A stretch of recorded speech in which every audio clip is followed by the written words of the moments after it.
Hammaga assalomu alaykum do'stlar. Sizlar Shohrux AC kanalidasizlar va qarshilarda Kamina Shohrux va bugun sizlar yaqindagina butun dunyoga prezentatsiya qilingan va butun dunyoga yaqindagina ko'rsatilgan Ferrari 12 silindrini obzorini ko'rasizlar.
Men bu mashina chiqqanida prosta shokda edim.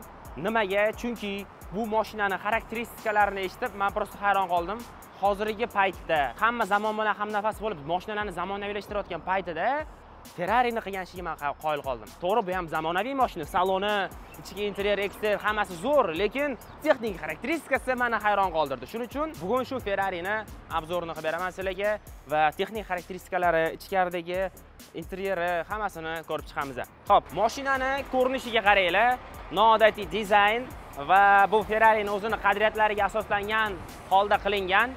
Bu Ferrari'ni 1960-yilda ishlab chiqarilgan 365 GTB modelidan ilhomlanilgan holda yasalgan mashina, ya'ni ko'rinishi shundan olingan. Ko'p mashinalarni o'sha motori orqa tarafida joylashadi. Ferrari'larning ham orqa tarafda turadigani bor, lekin buni motori uni oldida joylashgan. Biz bu yerda Ferrari'ga obzor otgan paytimizda bu yerda Lamborghini Urus Mantarini yuvishyapti. Agar uni ham obzorini yoki vlogini ko'rish xohlasanglar, pastga Lamborghini Urus Mantarini deb yozib ketinglar. Uni ham videoga olamiz, unda ham aylanamiz, ko'ramiz, mashinani obzor qilamiz. Xo'p, endi bu mashinaning texnik xarakteristikasiga keladigan bo'lsak, kapot ostida originalli V12 dvigateli turibdi. Bilasizlar, V12 katta motor. Eng qizig'i, bu hech qanaqa gibrid emas, hech qanaqa turbina emas. Bunda atmosferniy dvigatel turibdi. Tushunasizlarmi? Hozirgi holatda hamma mashinasini gibrid qiladi, turbina qo'yishadi, rasxodini kamaytirishadi. Xullas, uni yangi texnologiya bilan boyitishadi mashinani. Bu yerda bo'lsa, men tirs ko'ryapman prezentatsiyani, qarasam atmosferniy dvigatel haqida gap ketyapti.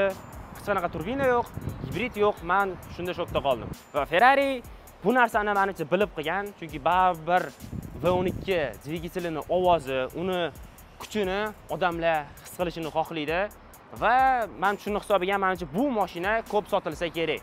Aytgancha, buni narxiga keladigan bo'lsak, $1 million atrofida turadi. $1 million mashina plus minus. $1 million qimmat ham bo'lishi mumkin, arzonroq bo'lishi mumkin, lekin plus minus $1 million mashina qarshilarda turibdi. Xo'p, bunda ko'rsanglar, kapotida ikkita reshotka bor, ya'ni bu motorni sovutishga xizmat ko'rsatadigan reshotkalar, chunki bu atmosferniy dvigatel, hech qanaqa turbina yo'q. Ana endi buni oldiga o'tadigan bo'lsak, oldida ko'rayotganinglardek karbon elementlari ishlatilgan. O'zini Ferrari'ni shunaqa karbonlarni ko'p ishlatadi. Bitta ko'rganda Ferrari'ning karbonligini ham ajratsanglar bo'ladi. Bu oddiy karbonga qaraganda qanaqadir sal boshqacharoq ko'rinadi. To'g'ri, u ham karbon, bu ham karbon bo'lishi mumkin, lekin bundoq qaraganinglarda Ferrari'da o'zi buni karboni sal boshqacharoq ko'rinadi. Farlar ham noodatiy ishlangan va uning o'rtasida mana bunaqa qora qism bor. Nimaga buni qizil qilishmagan? Yoki bo'lmasam buni o'zini ham yonadigan qilib yuborishmagan. Bilmadim, bu ham qanaqadir dizaynerskiy stil. Bitta fakt aytib ketaman. Ferrari'ni oldidagi logotipi bilan kaliti, to'g'ri, buni hozir orqasida narsasi bor, lekin kalit bilan logotip bir xilda bo'ladi. Logotip va kalit bir xil bo'ladi. Buning orqasida xuddi shunaqa logotip turibdi, prosta uni yechishimiz kerak, hali pul teganga, o'shaning uchun mana bunaqa qilsak, ko'rayotganinglardek bir xil. Ana endi buni biza balonini, ya'ni diskalari qanaqaligini ko'ramiz. Bunda 21 dyumli noodatiy Ferrari diskalari turibdi.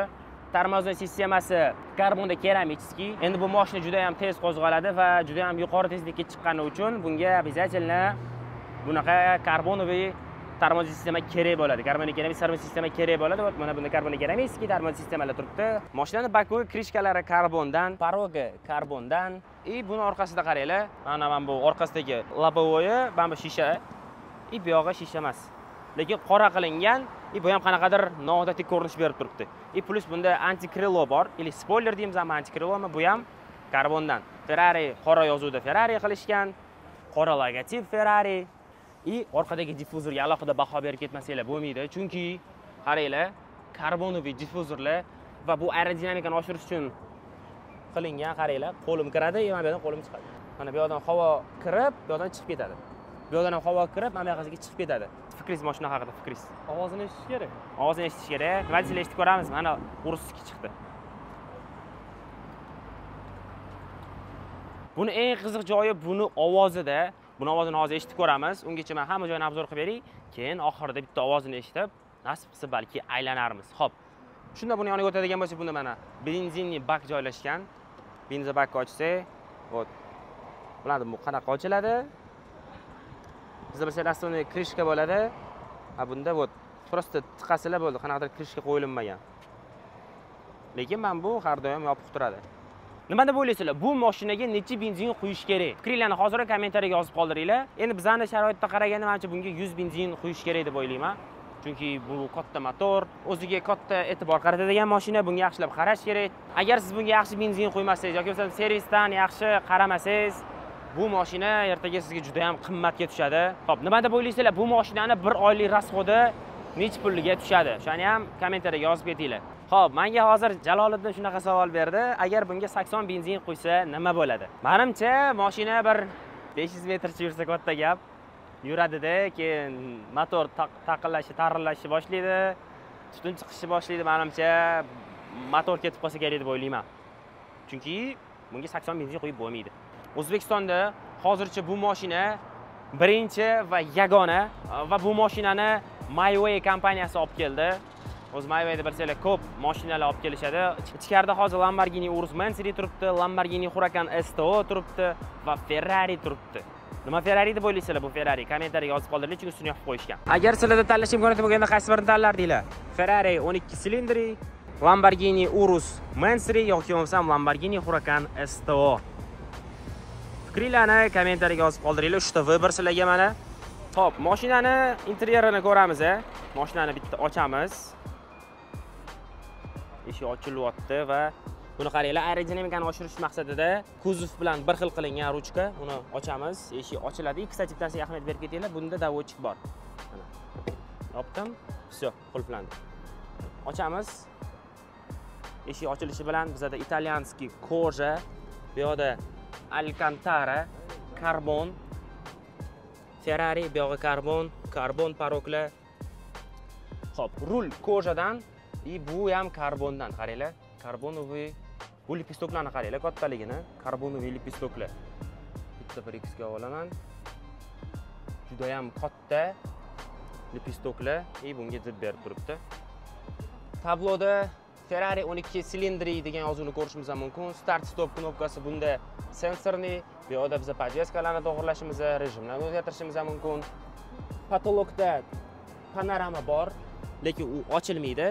Bu yerda o'rtada podlokotnik Alcantara, orqada koja. Divan bu yerda qarasanglar, chimodan turibdi va u karbonoviy chimodan va o'rindiqga ahamiyat beringlar, sportivniy o'rindiqlar va bu ham karbondan. Mana buni karbonini qaranglar. Bu yog'i koja, o'rtasi Alcantara, ikki cheti koja va o'rtasi Alcantara.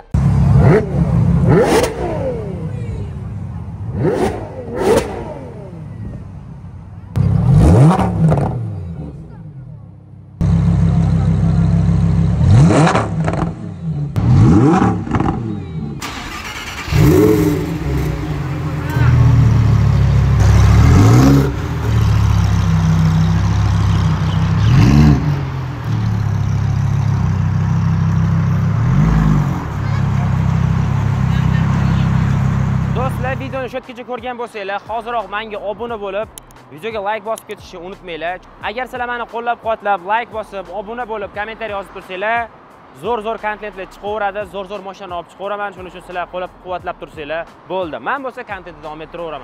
Agar obuna bo'lgan bo'lsangiz, o'sha videoga like bosgan bo'lsangiz, videomiz shu joyda o'z nihoyasiga yetdi. Umid qilamanki, bu video sizga yoqdi va bu mashina ham sizga yoqdi. Bu mashinaga 0 dan 10 gacha baho berib keting. Va niyat qilgan bo'lsangiz, niyat qildim deb kommentariyaga yozib keting. Hammamizga shunaqa mashinalar nasib qilsin. Hammamizning garajimizda bo'lsin. Takoy yakshanba kunlari olib chiqib haydaydigan zo'r mashina. Mana bu yerda Lamborghini Urus Mansuri chiqdi. Вот. Takoy. Kısaca aytdim, agar xohlasanglar, bu mashinani ham o'qitay. Agar желание bo'lsa, bu mashinani ham obzorini, vlogini ko'rish xohlasanglar, kommentariyaga Urus Mansuri deb yozib qoldiringlar va bu mashinani ham obzorini va vlogini qilamiz. Videomiz shu joyda o'z nihoyasiga yetdi. Hammaga rahmat. Sizlar bilan Shohruh bo'ldi. Salomat bo'linglar.